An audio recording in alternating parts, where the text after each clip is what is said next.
The American people have had it with years and decades of Clinton corruption and scandals. Impeachment for lying. Remember that? The Clintons are the sordid past. We will be the very bright and clean future. He can say whatever he wants to say, as we well know. We have seen it in real time over the last many months. And I'm going to keep running my campaign talking about what I think the American people are interested in.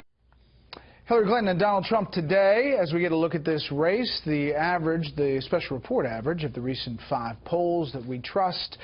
Looking at this average right now, you have Hillary Clinton plus 2.2 in this average of polls.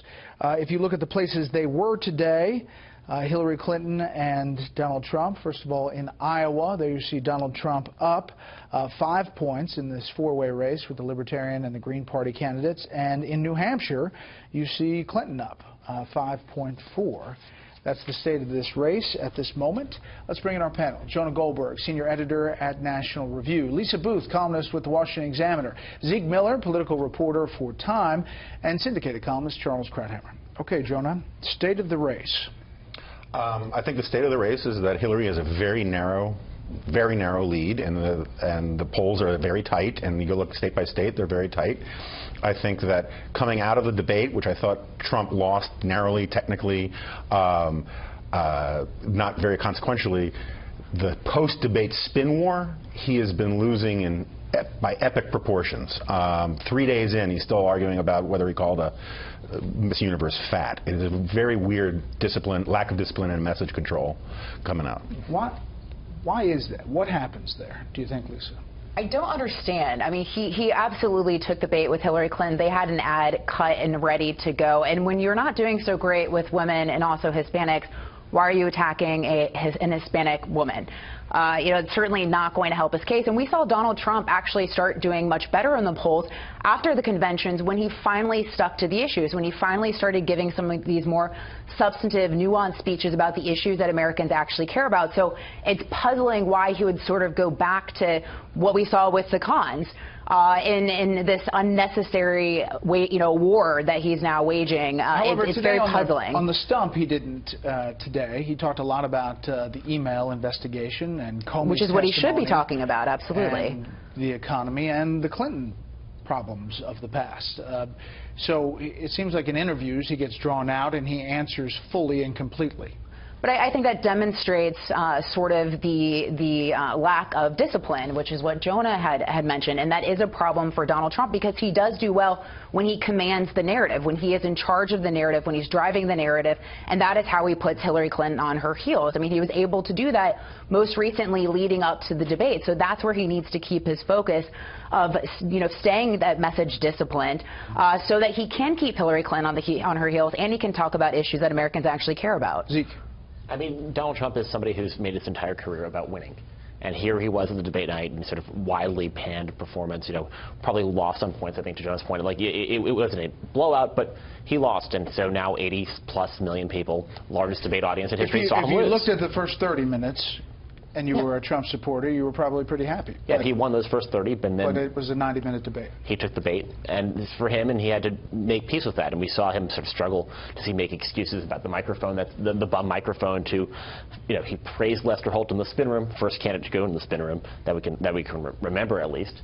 And then now today saying that Lester Holt was rigging the debate in Hillary Clinton's favor. He's coming up with excuses and then also claiming that he won. It's all kind of bizarre messages. So a lot of it is playing out in the most important real estate on the campaign trail, which is that 1 square foot above the candidate's shoulders. Right. So, Charles, the next debate, not next week we have the vice presidential debate, and then the following week, he's still very close in a lot of these states. We don't know the true impact probably for another couple of days. We have new polls out, by the way, tomorrow, so you want to tune in for that on Special Report.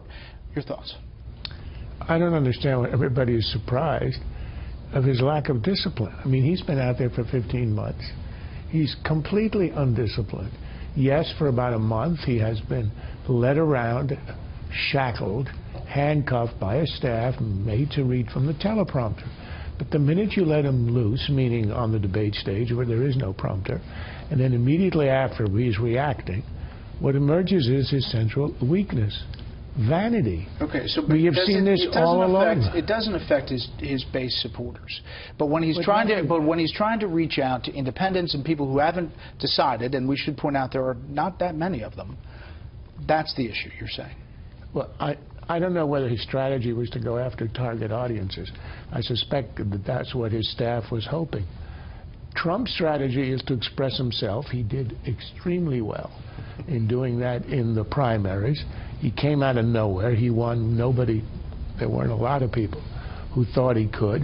And he trusts himself. I mean, anybody surprised he's continuing the feud with Miss Universe? The worst part was that little interjection about not paying taxes, which he now has to defend as well.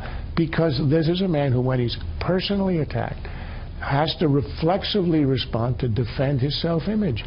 That's what drives him, and that explains all the things that appear to be puzzling my colleagues over here. Well, let me play another little exchange that really didn't get a lot of focus because of all of the post-debate focus on Ms. Machado. So let's play the Trump-Clinton on implicit bias.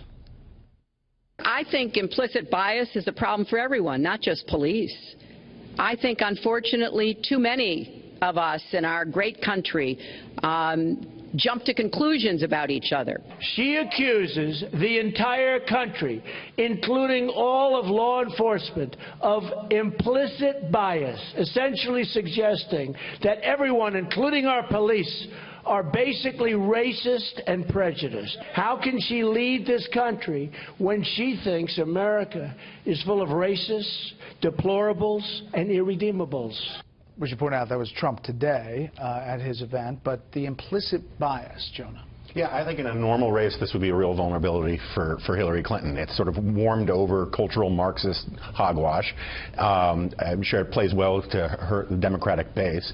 But the problem with this, with the now increasing war about Bill Clinton's infidelities and all of these, and the Clinton Foundation, the Trump Foundation, it reminds me of that scene in The Sopranos where Chris Moltisanti has a drug intervention for his drug habit, and he starts lashing out saying, oh yeah, well, I partied with you and I partied with you.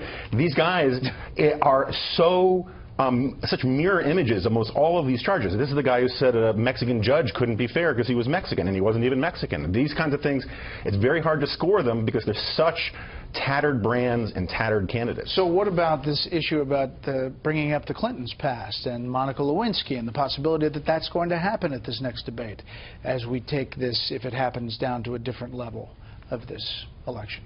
Well, I mean, I do think that it is fair to an extent, not for Donald Trump. I don't think Donald Trump should be a messenger.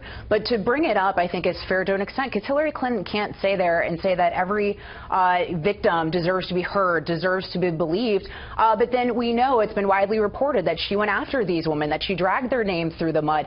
So I do think that there's hypocrisy there that should be addressed from the Trump campaign.